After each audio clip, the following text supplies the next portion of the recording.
Hi everybody, Neil Kravitz here. I hope you're enjoying these daily clinical pearls. I received a question about my extraction Anchorage setup, so I'd like to review that for this clinical pearl.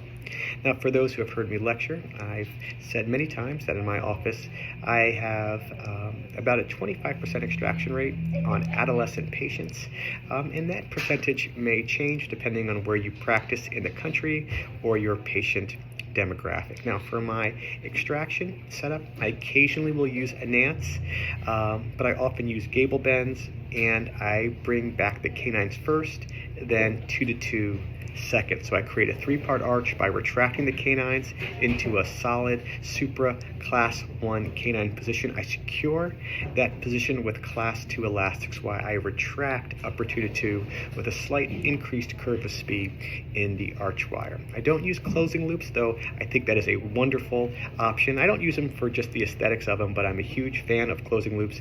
I just don't use them in my practice. So again, my setup is going to be an upper Nance or with gable bends.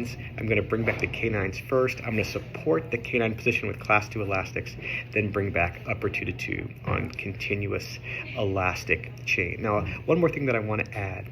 A common piece of information that you need to know when you take your ABO exam is that your Nance and your transpalatal arch do not provide maximum anchorage. They provide moderate anchorage at best. And if you want to use a Nance with the TPA and you want maximum anchorage, remember to include mini screws to stabilize that appliance. I hope you enjoyed this pearl. Let me know what you think. Let me know what you do in your practice for your extraction cases. Anchorage.